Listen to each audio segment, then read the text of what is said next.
Welcome back, everyone. Today, we're diving into something pretty concerning that's been happening in the financial markets. Yeah, it's definitely caught a lot of attention. We're seeing US government bonds being sold off. Right, treasuries. Exactly. And at the same time, stocks are plunging, which is, well, unusual. It is unusual hmm because typically bonds, especially U.S. treasuries, are the go-to safe haven, aren't they? That's the classic playbook. Economic jitters hit, investors pile into bonds, prices go up, yields go down. Simple. But that's not what's happening now. Investors are selling them. I saw it described as a freak development. That description fits, I think. There's this underlying fear, this buzz. George Cipollone put it as, the fear is the U.S. is losing its standing as the safe haven. That's a big statement. I mean, the U.S. bond market is huge. It's generally seen as stable, right? Oh, absolutely. It's massive and deep. But this kind of instability to simultaneous sell-off, it does make you wonder. It suggests maybe a broader loss of confidence from global investors. It could, yeah. As Ajay Rajahiksha over at Barclays said pretty bluntly, this is not normal. Because that inverse relationship we talked about, stocks down, bonds up,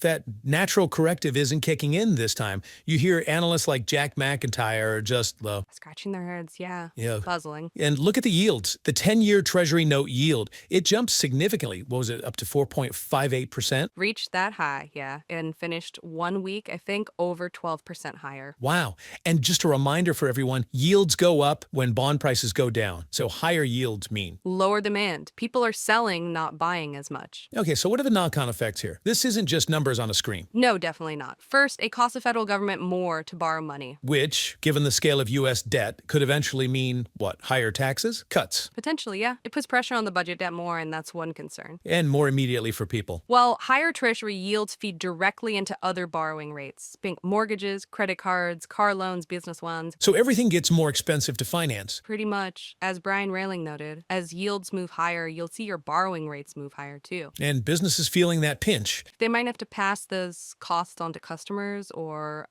maybe cut costs internally, layoffs perhaps. It's a real world impact. Madeline Colley summed it up saying, this matters to nearly all Americans. I think that's fair. And it loops back to that core worry. The U.S. is losing its standing as a safe haven. Right. Ernie Tedeschi had some strong words on that. He did. He said, if treasuries are not a safe haven asset, that has major implications for balance sheets across the board. Businesses, nonprofits, pensions. Households even. Households, too. He stressed how much of global finance is basically predicated on U.S. treasuries being safe. He called these bond market trends the most concerning data point since the tariff started. Yeah, he saw it suggesting a deterioration in confidence in the U.S.'s place in the world. Pretty sobering. So why? Why is this happening now? What are the potential drivers people are pointing to? Well, there are a few theories floating around. One prominent one centers on President Trump's policies. The tariffs, the maybe unpredictability. Exactly. The argument is that maybe these created a perception of instability, dented confidence. Kyla Scanlon mentioned that markets don't believe that the U.S. has a stable or clear economic plan. And that connects to the dollar declining, too. It seems linked, yeah. Mio Kashkari observed the dollar weakening even with tariffs, suggesting investors were looking elsewhere.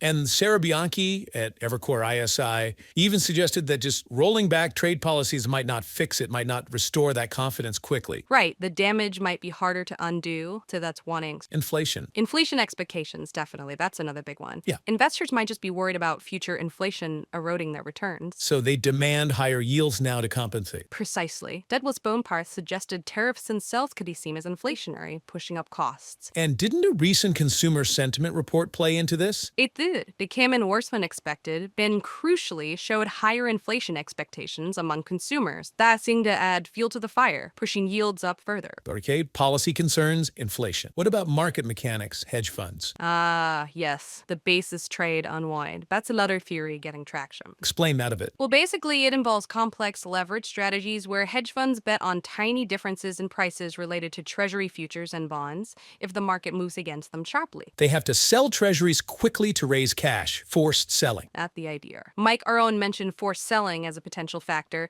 John Adams also noted some anecdotal evidence of it happening, so technical market flows could be part of it. And the dollar's value itself, is that a cause or effect? They're both likely. Kyla Scanlon pointed out the U.S. dollar is getting crushed, linking it back to that erratic trade policy perception. But weaker dollar can make U.S. assets less attractive too. Geopolitics more broadly. Trade barriers making other countries less reliant on the U.S. That's been suggested too. Lee Baker put it as America turned away from everybody else in some ways, potentially prompting others to diversify away. And it is the big one, the U.S. budget deficit, the debt. Yeah, that looms large. Concerns about the government's ability to manage its finances. Matt Fabian was quite direct, suggesting a sell-off really could be about default risk. Key fault risk, really, on U.S. debt. Well, pointing to what he called the horrific budget trajectory. It's raising questions, even if actual default is remote. He also warned that this kind of bond market volatility could become self-feeding, potentially triggering a downturn. So a lot of potential drivers, mostly pointing towards some kind of shaken confidence. That seems to be the common thread, yeah. But not everyone sees it as a five-alarm fire, right? Yeah. What are the counter-arguments? True. Treasury Secretary Scott Bessent, for instance, called it an uncomfortable but normal deleveraging, something that, in his view, happens every couple of years. A market correction, essentially. That's how he seemed to frame it. And President Trump also projected confidence, saying the bond market's going good, and he'd solved that problem very quickly. Although he did acknowledge that bond market jitters influenced pausing some tariffs. He did mention investors were getting a little queasy, yeah, so an awareness of the market reaction at least. But despite those calmer views, many analysts are sticking to their guns, saying this is not normal. Right, Rajat Hafsh's quote again, and Tedeschi doubling down on it being the most concerning piece of data since the tariffs began. And Spars called the bond market a harbinger of economic anxiety. Because institutional investors watch it so closely, yeah.